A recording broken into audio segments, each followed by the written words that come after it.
Hello students, welcome to readmedprep Academy channel. Today in Organisms and Populations part 2, we are going to discuss about the major abiotic components of factors. The abiotic factors include the chemical and the physical factors which influence or affect the organisms and their functioning in their environment. The common abiotic factors are temperature, light, water, soil, wind, humidity, and altitude. Let us see one by one. Temperature. What is temperature? Temperature or degree of hotness and coldness is an essential and variable factor in any environment. It influences all forms of life by affecting many vital activities of organisms like metabolism, behavior, reproduction, development, and even death in the biosphere. The minimum and the maximum temperature of an environment regulates the survival of a cell. Van Hoff's rule. Increase of every 10 degrees, the rate of metabolic activity doubles, or the reaction rate is halved with the decrease of 10 degrees centigrade. This rule is referred as the Van Hoff's rule. The effect of temperature on the rate of the reaction is expressed in terms of temperature coefficient or Q10 value. The Q10 values are estimated taking the ratio between the rate of the reaction at x degrees centigrade and the rate of the reaction at x minus 10 degrees centigrade. In the living system, the Q10 value is about 2. If the Q10 value is 2, it means 10 degrees centigrade increase and the rate of metabolism doubles. The dependence of the chemical reaction rate on temperature. J. Van Hoff formulated an empirical rule. When temperature rises to 10 degrees Kelvin, the rate of most of the reactions increases by 2 to 4 times. Gamma is equal to K base T plus 10 by K base T, where gamma, the coefficient of the Van Hoff, K base T, the reaction rate constant at the initial temperature T, K base T plus 10, the reaction rate constant at a temperature of 10 degree Kelvin higher. The metabolism of organisms is regulated by enzymes which are temperature sensitive.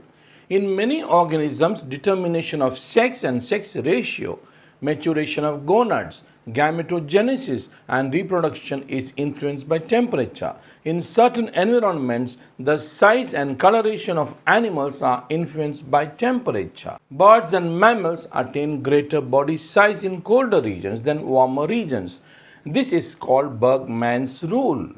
Bergmann's rule is an ecogeographic principle that states that within broadly distributed taxonomic clade, populations and species of larger size are found in colder and of smaller size are in warmer regions. Warm-blooded animals living in colder climates tend to have shorter limbs, ears, and other appendages when compared to the members of the same species in warmer climates. This is called Allen's rule. The Allen rule you can see from the northern Arctic hare, L. arcticus, through the more southerly desert jackrabbit, L. alleni, hares show progressively long extremities, legs and ears, and linear bodies.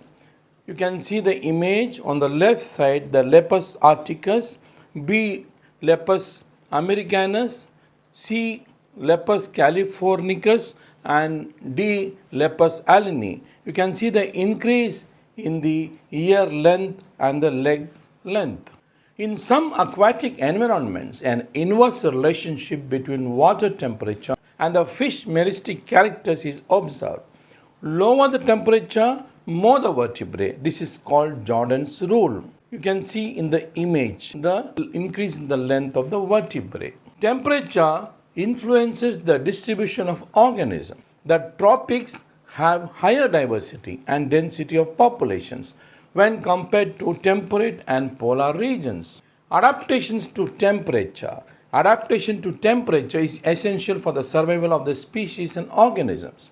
Organisms which can survive a wide range of temperature are referred to as eurytherms. Example: cat, dog, tiger, humans. Eurythermy can be an evolutionary advantage. Adaptations to cold temperatures. Cold eurythermy are seen as essential for the survival of the species during ice ages. In addition, the ability to survive in a wide range of temperatures increases a species' ability to inhabit other areas, an advantage for natural selection. Eurythermy is an aspect of thermoregulation in organisms. Eurythermals tolerate and thrive in wide range of temperatures. You can see the examples here: the sheep, man, cow. They expel heat from themselves to survive higher temperatures, control metabolic rate and vasoconstriction to survive the cold climate. Those organisms which can tolerate only a narrow range of temperature are called stenotherms. Example: fish, frogs, lizards and snakes. Over the course of time, by evolution, animals of different ecological habitats have developed different variations and adaptations to temperature changes. It enabled them to survive in different habitats and develop niches. In case of extreme temperatures, organisms have adapted by forming heat-resistant spores. Cysts, example entamoeba. Antifreeze proteins, example Arctic fishes. Hibernation, called winter sleep, and estivation, called summer sleep, are useful adaptations to overcome the extreme winters and summers. What are the differences between hibernation and estivation? Hibernation is called winter sleep. Estivation is called summer sleep. Hibernation is a period of inactivity and slowing down of the metabolic activity of some animals during winter.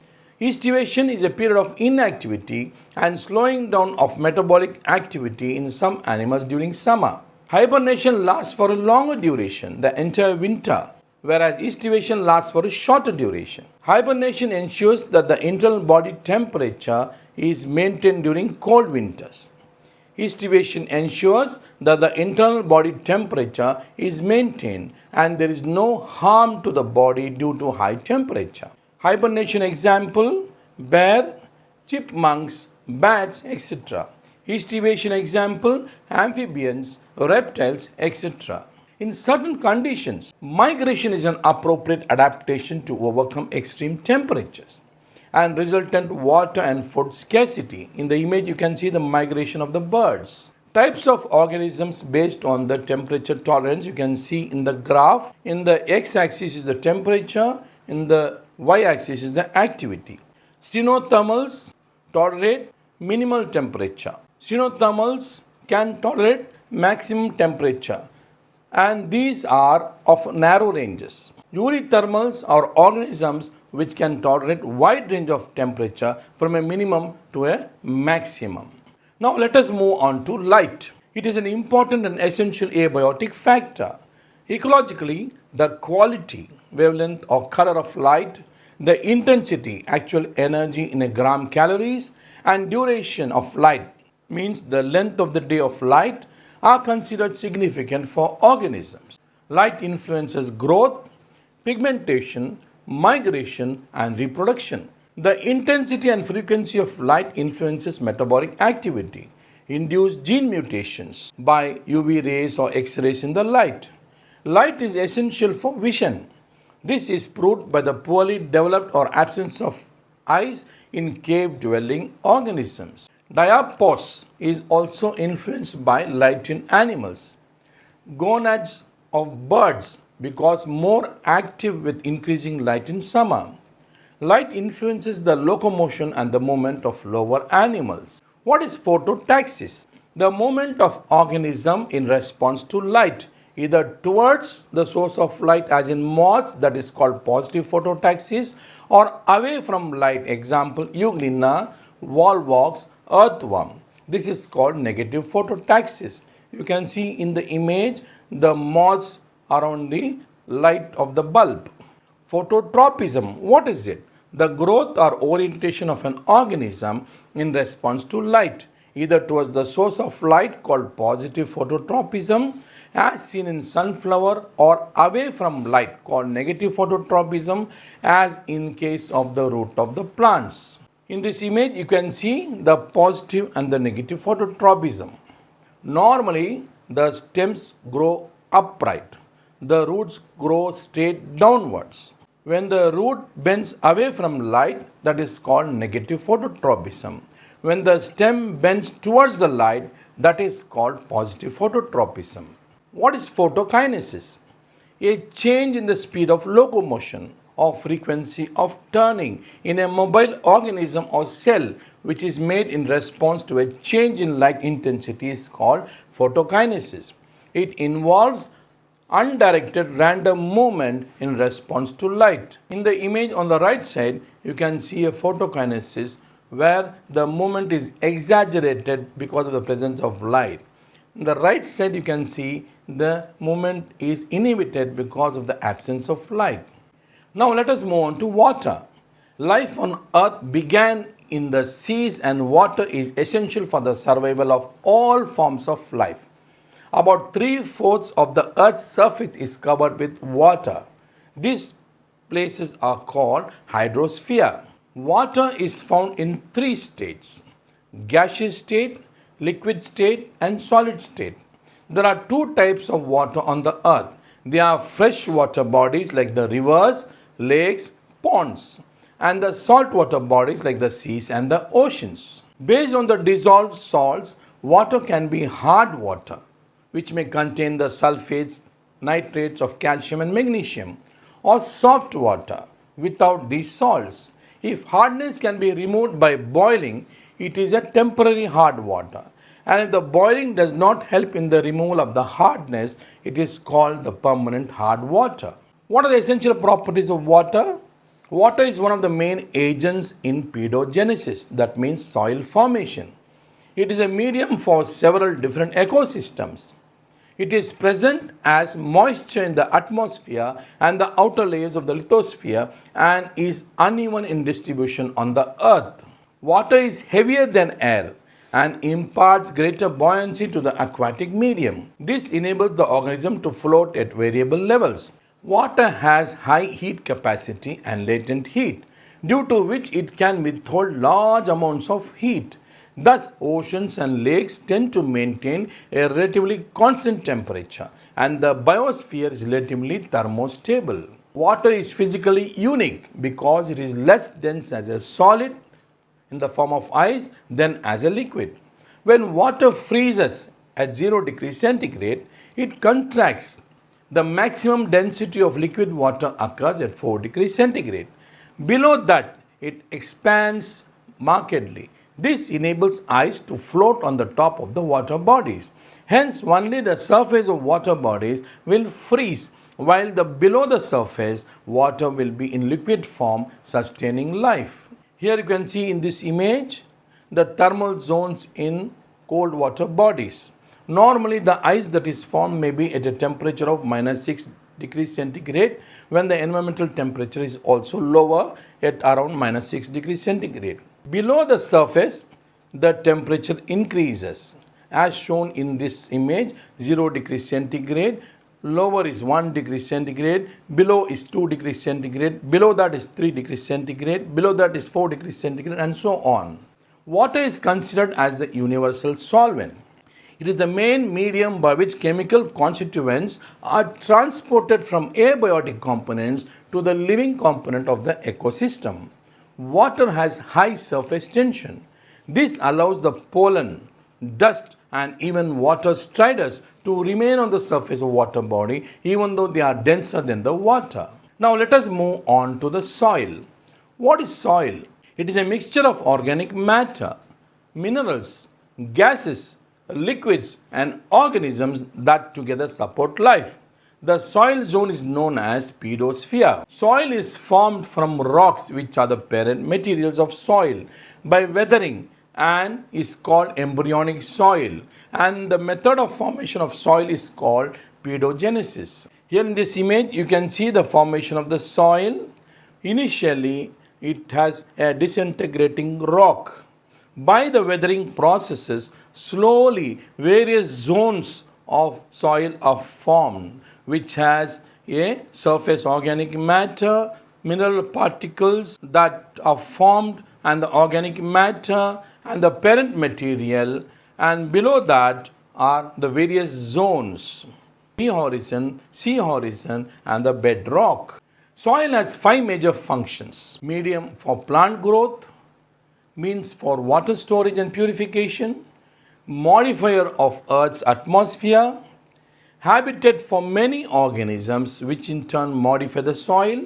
Soil is an engineering medium. Soil is formed of many horizontal layers, and these layers together forms the soil profile. Here you can see the pictorial depiction of the functions of the soil.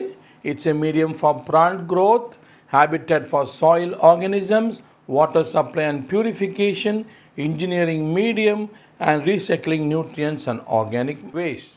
Now, what are the properties of the soil? Texture of the soil.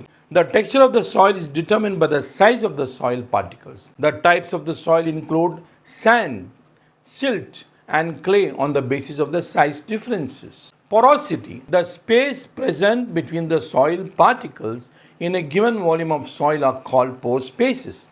The percentage of the soil volume occupied by pore space or by the interstitial spaces is called the porosity of the soil. Permeability of the soil. The characteristic of soil that determines the movement of water through the pore spaces is known as soil permeability. Soil permeability is directly dependent on the pore size. Water holding capacity of the soil is inversely dependent on the soil porosity. Soil temperature. Soil gets its heat energy from the solar radiation, decomposing organic matter and heat from the interior of the earth. Soil temperature affects the germination of seeds, growth of roots, and biological activity of the soil inhabiting micro and macroorganisms. Soil water. In soil, water is not only important as a solvent and transporting agent, but also maintains soil texture, arrangement, and compactness of the soil particles, making soil habitable for the plants and animals. To sum up the physical properties of the soil texture: sandy soil, clayey soil, loamy soil. Soil structure made up of granules, crumbs, columns, prisms, blocks, or clusters. Water holding capacity depends upon the texture of the soil. Clay soil holds more water. Acidity or alkalinity of the soil. Low pH soils are acidic. High pH soils are alkaline. Consistence: hard, loose, friable, firm, plastic, and sticky. The color of the soil may be dark, yellow, or grey hues. Now let us move on to the wind. What is wind? Wind is the natural movement of air of any velocity from a particular direction. The two main causes are differential heating between the equator and the poles and the rotation of the planet. This is called Coriolis effect. Here you can see the Coriolis effect due to the Earth's rotation, the northern hemisphere and the southern hemisphere rotation. In the northern hemisphere, the objects deflect to the right in the northern hemisphere. Objects deflect to the left in the southern hemisphere. This is called the Coriolis effect. Wind helps to transport pollen grains, seeds, and even flight of birds. While it is a source of wind energy, it also causes erosion. Wind speed is measured with an anemometer. You can see the image of the anemometer here. Now, what is humidity? Humidity is the moisture in the form of invisible vapor in the atmosphere, and this is called humidity. It is generally expressed in terms of absolute humidity, relative humidity, or specific humidity. Absolute humidity is the total mass of water vapor present in a given volume or mass of air. It does not take temperature into consideration. AH is equal to mH2O by V net. AH is the absolute humidity. M is the mass of the water vapor, mH2O. Volume of the air and water vapor mixture is V base net. Now, relative humidity. It is the amount of water vapor present in the air and is expressed as a percentage of the amount needed for saturation at the same temperature. RH, relative humidity, is equal to the actual amount of water vapor in air by saturated amount the air can hold at that temperature into 100. Relative humidity is expressed as a percentage. A high percentage means that the air-water mixture is more humid at a given temperature. Humidity is measured by an instrument called hygrometer, whose image is given here. Now, what are the differences between absolute humidity and relative humidity? Absolute humidity, the actual amount of water vapor present in the air, is commonly referred to as absolute humidity, whereas relative humidity is a percentage of the amount of moisture the air could possibly hold. Absolute humidity is expressed in moisture per cubic meter of air, that is gram per meter cube, whereas relative humidity is expressed in percentage as the ratio of vapor pressure to saturated vapor pressure. Absolute humidity is totally independent of temperature. Relative humidity, if the temperature goes up, relative humidity goes down and vice versa. Now let us move on to the altitude. This factor is mainly the elevation or gradient, and it affects temperature and precipitation in ecosystem or biome.